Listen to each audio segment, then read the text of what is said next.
Bismillah. Assalamualaikum warahmatullahi wabarakatuh. Alhamdulillah.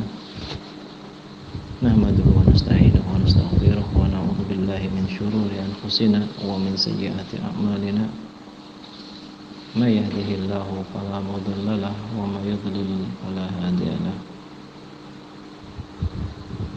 Asyhadu an la ilaha illallah wahdahu la syarika lahu. Wa asyhadu anna Muhammadan abduhu wa rasuluh sallallahu alaihi wa ala alihi wa sahbihi wa sallam. Amma ba'du. Alhamdulillah, segala puji bagi Allah atas kesempurnaan dan kenikmatan demi kenikmatan yang tidak henti-hentinya Allah berikan kepada kita sekalian. Insyaallah pada kesempatan kali ini kita akan melanjutkan beberapa pembahasan yang kita harapkan bisa menjadi bekal kita dalam mewujudkan pendidikan yang ideal, produktif, efektif untuk anak-anak kita, yang tentunya kita berharap Allah Subhanahu wa taala mewujudkan kesalehan pada anak-anak kita. Karena sebagai bentuk kasih sayang kita sebagai orang tua terhadap mereka adalah kita memberikan perhatian lebih tentang bagaimana caranya agar anak kita tumbuh menjadi pribadi yang saleh dan salehah, yang dengan itu mereka mendapatkan keberkahan hidup, yang dengannya mereka mendapatkan kebahagiaan hidup, yang dengan itu mereka mendapatkan hal-hal positif dalam kehidupan mereka. Maka sebagaimana Allah Subhanahu wa taala telah sampaikan dalam surat An-Nahl, di mana Allah Subhanahu wa taala berfirman, "Man amila salihan min dzakarin aw untha wa huwa mu'min falanuhyiyannahu hayatan thayyibah." Barang siapa beramal dengan amal saleh, baik laki-laki ataupun perempuan, dan dia beriman, maka kami akan berikan kepada mereka kehidupan yang baik. Para ulama ahli tafsir menjelaskan makna dari kehidupan yang baik. Di antara mereka ada yang menyebutkan kehidupan yang berbahagia. Di antara mereka ada yang menyebutkan, menjelaskan kehidupan yang diberkahi dengan rezeki yang halal. Sebagian menafsirkan kehidupan di mana seorang diberikan rasa qanaah. Wallahul musta'an. Maka dalam ayat ini Allah Subhanahu wa taala menjanjikan siapapun orangnya, ketika mereka bisa mewujudkan ketaatan, kepatuhan, ketakwaan kepada Allah Subhanahu wa taala, maka sebagai kompensasinya Allah akan berikan kebahagiaan hidup. Allah akan berikan keberkahan dalam hidupnya. Allah akan menjaga dia. Maka ini adalah hal yang sangat penting. Dikarenakan kita sebagai orang tua memiliki banyak keterbatasan, memiliki banyak kelemahan dan kekurangan untuk memberikan dan memenuhi apa yang menjadi kebutuhan anak kita sehingga mereka bisa hidup berbahagia. Maka menjadi suatu hal yang sangat penting agar anak kita menjadi pribadi yang dengan kesalehan mereka, patuhan mereka kepada Allah dan ketakwaan mereka, Allah hadir dalam kehidupan mereka, membimbing mereka, menjaga mereka, melimpahkan keberkahan dalam hidup mereka.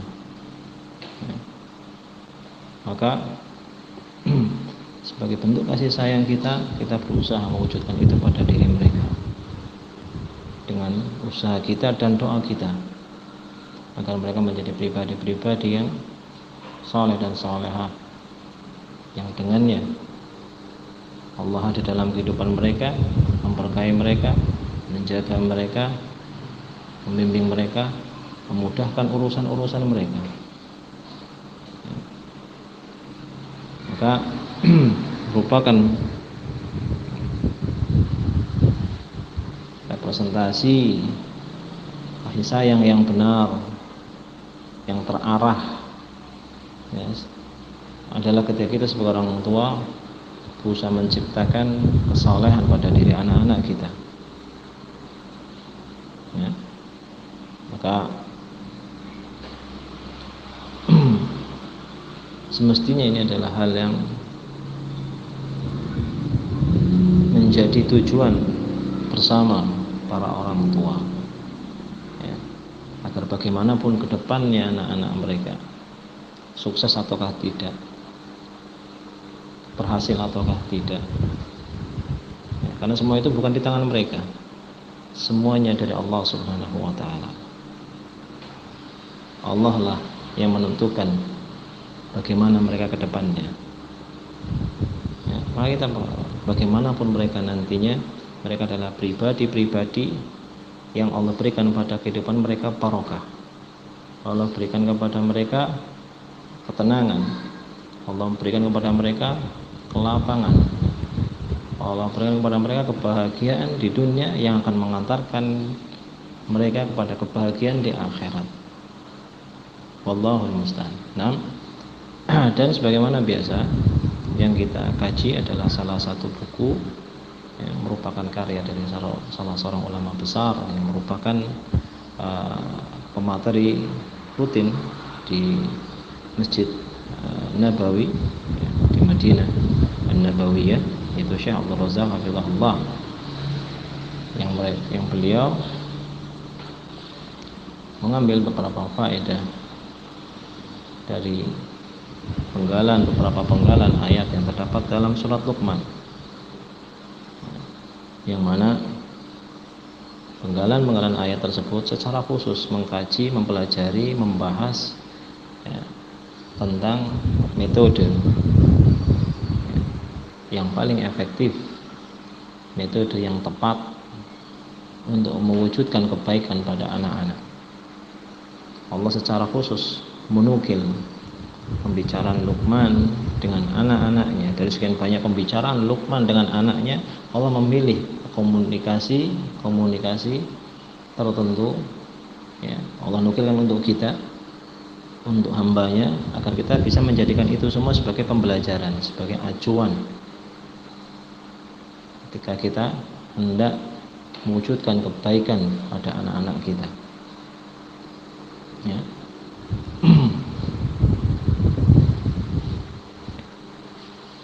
Allah Subhanahu wa Ta'ala, ya, yang menciptakan kita, ya, dialah zat yang mengetahui segala sesuatu dan pihak yang paling tahu tentang bagaimana caranya agar kita menjadi hamba, bagaimana caranya kita dan anak kita menjadi hamba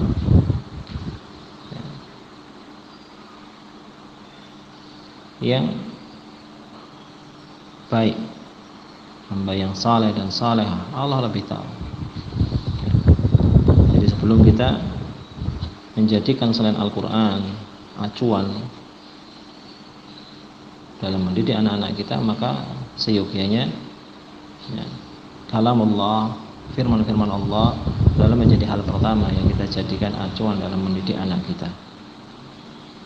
Nah, maka dalam penggalan ayat yang pertama, Allah Subhanahu wa Ta'ala menyebutkan, walaqad atayna Luqmanal hikmata an yashkurillah wa may yashkur fa innama yashkuru li nafsihi wa man kafara fa innallaha ghaniyyun hamid. Dan sungguh kami telah berikan pada Musa al-hikmah. Maka Allah Subhanahu wa Ta'ala menyebutkan tentang bahwasanya Luqman adalah pribadi yang istimewa, dan di antara keistimewaan beliau adalah dengan diberikannya hikmah kepada beliau, yang mana sebagian ulama menyebutkan al-hikmah adalah wad'u syai' fi mahalli, meletakkan sesuatu pada tempatnya, meletakkan segala sesuatu pada tempatnya, proporsional, bijaksana. Maka langkah butuhnya kita kepada kemampuan untuk bersikap hikmah terkait dengan pendidikan anak kita,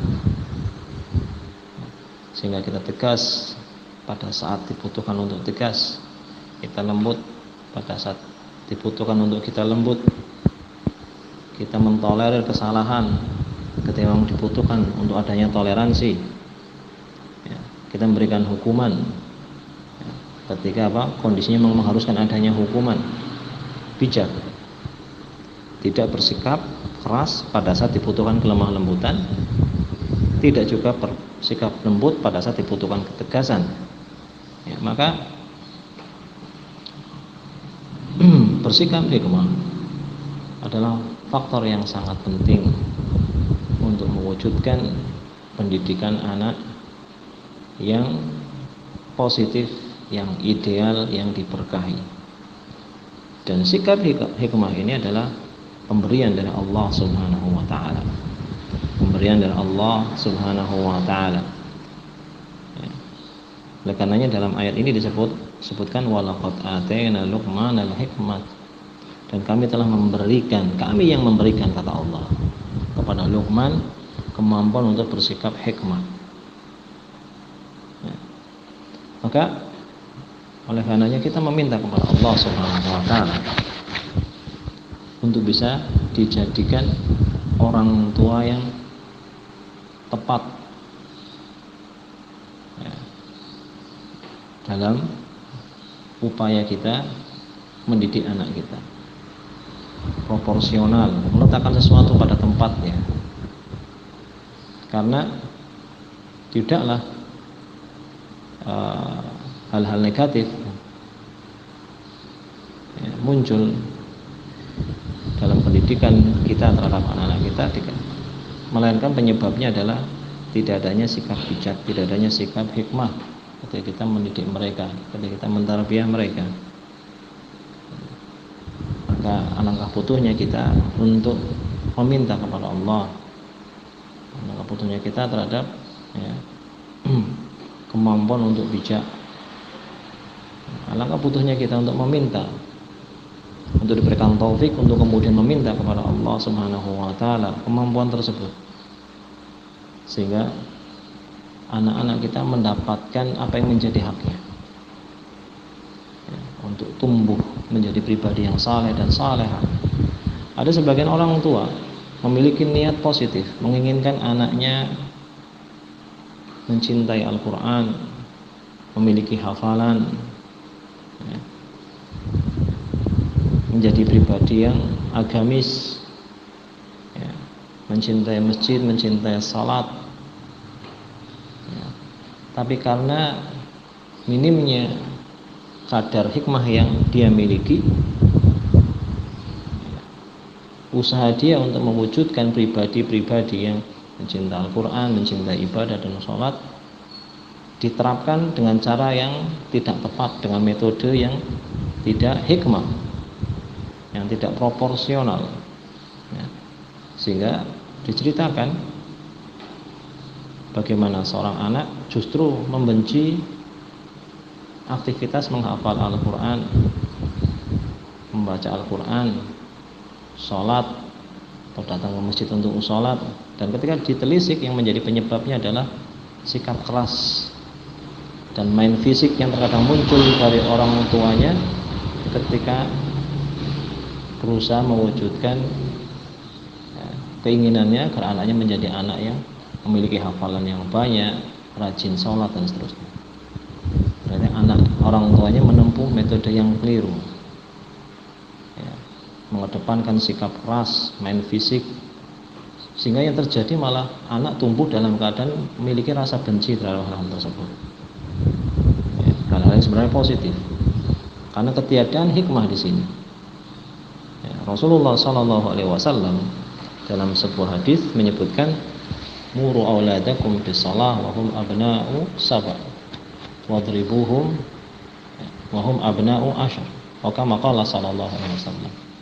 Perintahkan anak kalian untuk salat ketika mereka berumur 7 tahun, dan ketika mereka berusia 10 tahun, ya, dan belum juga mau salat, barulah mereka dipukul.